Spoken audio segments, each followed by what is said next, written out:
In this video we're looking at algebra and in particular quadratic equations. If you've seen my algebra multiplying and manipulating video, then you would have seen something like x plus 1 bracket times x plus 2. And what we were doing in that, we were multiplying out or expanding these brackets. So we were multiplying them together.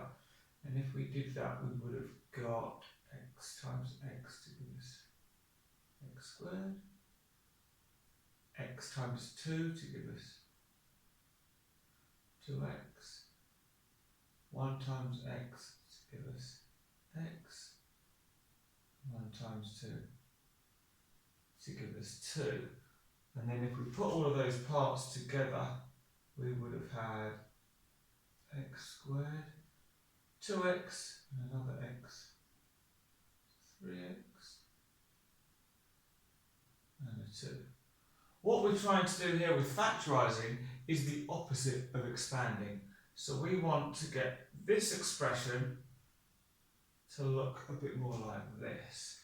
So we can start by drawing our two sets of brackets. Okay. Now we know that to get this first term here, it's going to be multiplying these two things together. And to get x squared, we're going to need an x here and an x here. Now, the next bit to think about is the number at the end. So to get this number, we needed to multiply these two. So if we want to get forget the sign for now. If we think about 3, we need to know, well, what's a factor pair of 3? Well, 1 times 3 gives us 3. And that's the only factor pair we're going to get for 3. Now we need to think about what signs we need. Well, we want minus 3. So to get minus, when you're multiplying two things together, we're going to need one sign to be positive and one to be negative. So either positive and negative or negative and positive.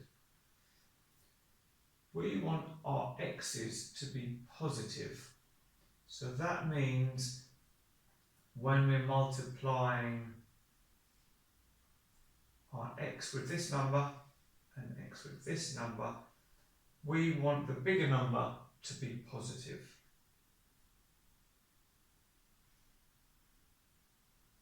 Okay, and if I multiply them out just to show that is the case, x times x is equal to x squared, then we get minus 1x plus 3x, which is going to be plus 2x, and then we've got 1 times 3 is 3 minus 3.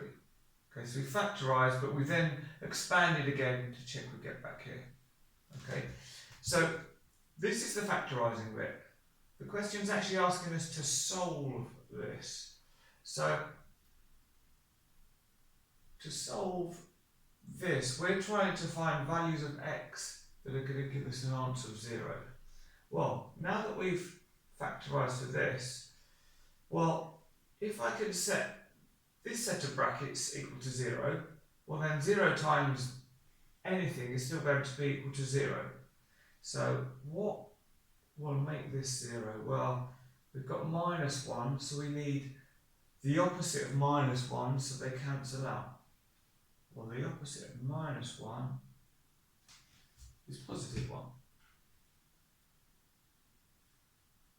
And similarly, if we can get this set of brackets to be equal to 0, then 0 times anything is going to be 0.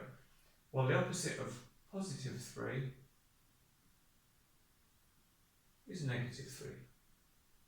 So we've got 2 possible values for x. Okay. Now, we're not always going to be able to factorise. Sometimes it can be quite messy, or we're going to be dealing with fractions and it's going to just be quite hard work. Another way of doing it, of working out our values of x, is to use the quadratic formula. Okay, so it might look a bit heavy, but it's very useful. So here we're told that for an equation, so a quadratic equation means that the highest power of x is squared. Okay, so for a quadratic, well, we've got a, so any number times x squared, plus another number times x, plus finally a third number, just a constant c. So if we use our same example up here, well, a is going to be equal to, well, we've just got 1x squared, so 1. B are our x's, so b is equal to 2.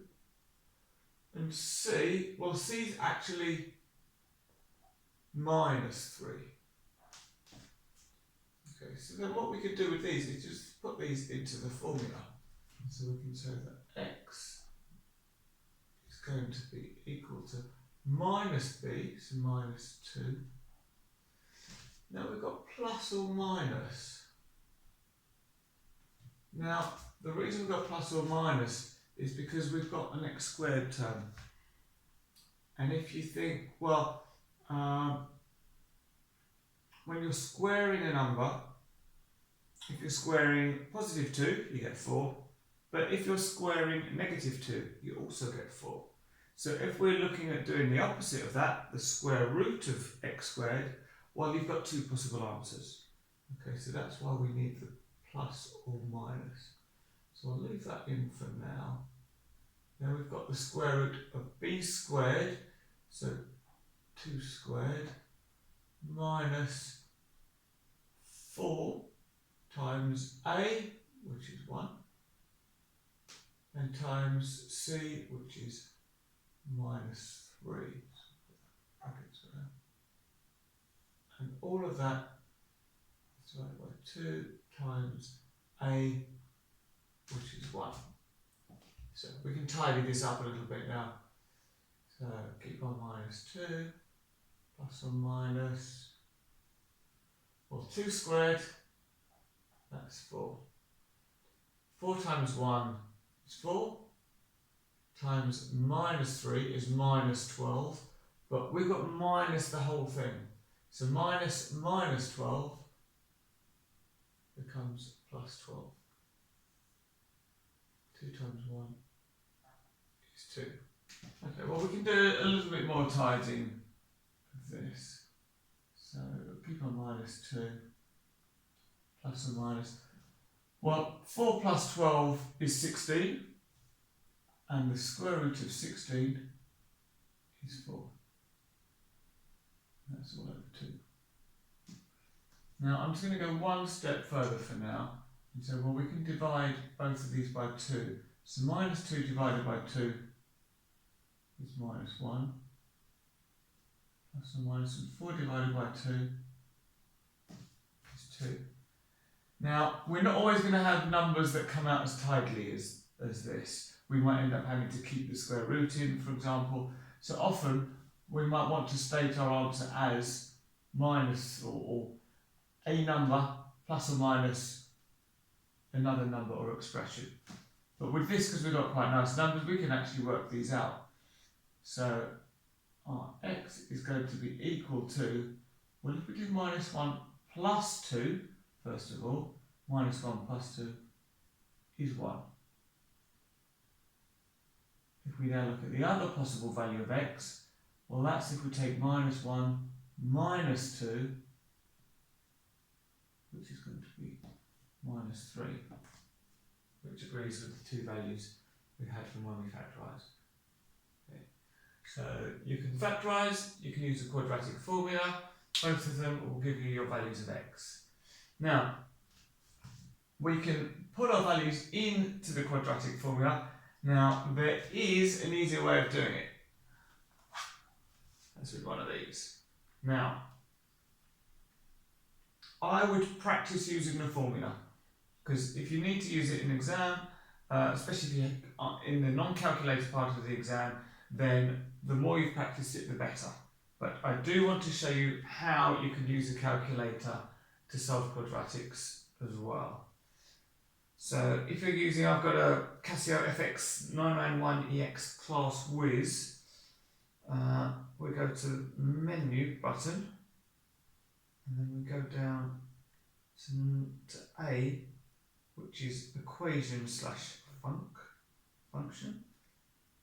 And then we've got the option of simultaneous equation or polynomial. So we're going to go for number 2, this is a polynomial. And a polynomial degree, well, that means what power? Well, these are quadratics. So the power is to the power 2 or squared. Okay. Now, what we need to put in here are our values of A, B and C. So A, we've got 1, enter. B, we've got 2, enter. C, we've got -3, enter. And this tells us that the value of x1, so our first value of x is equal to 1. And x2, our second value of x is -3. So again, it agrees with both here and here. So very handy that the calculator works out quadratics for us, but do practice, don't rely on a calculator. Okay. Right. Now, part of the quadratic formula, the b squared minus 4ac part, has a special name, and it's known as the determinant. And this is really useful because it can tell us how many possible values of x we can expect. If b squared minus 4ac is less than 0, well, that means we're going to get a negative answer, which means we can't get a square root of a negative number. So this means we're going to have no real answers. So in other words, you wouldn't be able to factorise it, and you're not going to get anything that will make sense coming out of your quadratic formula. Certainly if you try it on your calculator, it's going to come up with an error. We can also get that b squared minus 4ac is equal to 0. This means that we're going to have 1 value of x coming out. Okay. Now, if b squared minus 4ac is greater than 0, well, that means we're going to have a positive number in the square root, which means we're going to have 2 values of x. Okay, and you saw in our example here, inside the brackets we had inside the square root we had 4 plus 12, which was a positive number, so greater than 0, and we indeed did have 2 values for x. Okay, now still connected with quadratics, we're going to look at something called completing the square. Now we've got a quadratic equation here. Again, we know it's a quadratic because we've got the x value squared, and we're asked to write this in the form x plus a all squared plus b. So rather than starting here, I'm actually going to start over here. Well, let's expand this. So x plus a squared is saying x plus a times x plus a. So we're going to have x times x, which is x squared. And we're going to have x times a, which is ax. And we're going to have another a times x. We're going to have 2 lots of ax. And finally we're going to have a times a, so we're going to have a squared. Okay, so, and we're still going to have the plus b at the end, if we want to put that one back up. So, what we're trying to do is get this to look like this. So we're going to have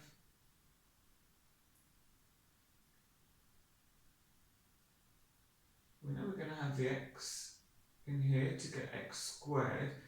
Now, we've got two lots of ax. So, we want 2ax is going to be giving us minus 4x. Well, let's divide them by 2, so we're just left with the a. So, if we divide this by 2, we're left with minus 2x. So instead of a, we're going to have minus 2. And if we've got it in here, we're also going to have it in here. Okay. Now let's expand this, because that's going to help us to work out what we're going to need for our b. Well, x times x is x squared. Then we're going to have minus 2x and another minus 2x. So minus 4x. Then we've got 2 times 2, which is 4. Negative and negative makes it positive. So at the moment, we've got x squared minus 4x plus 4. But we want to get to this, x squared minus 4x minus 12. Well, the first bit's fine, but to get from 4 to minus 12, well, if we take off 4, it'll take us to 0. Then we need to take off a further 12 to get us to minus 12. So minus 4, minus 12, that's going to be minus 16. Okay, and if you remember this bit here, was all this x minus 2, so it's actually x minus 2 squared minus 16. So a is equal to minus 2.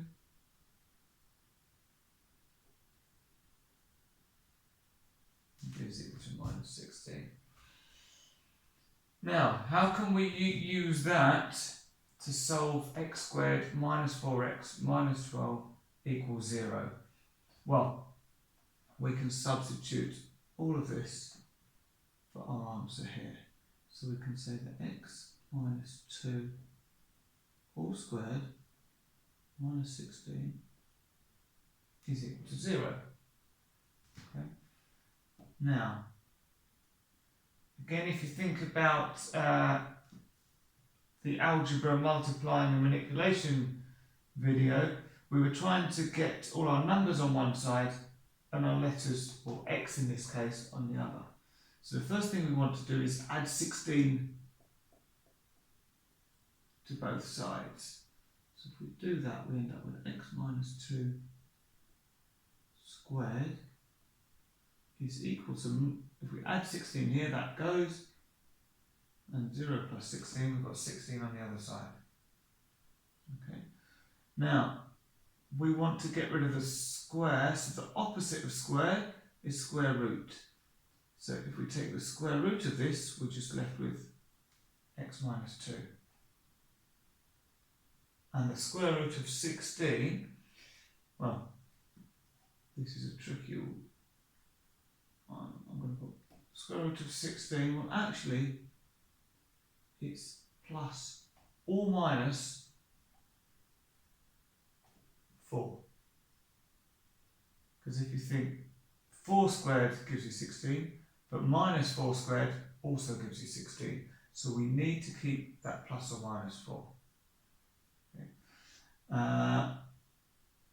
So we need to then, to get rid of the 2 here, we've got minus 2 at the moment, we need to plus 2 to both sides. So if we add 2 here, we're left with x. And on the other side, we're going to have, well, I'm going to put the 2 in front,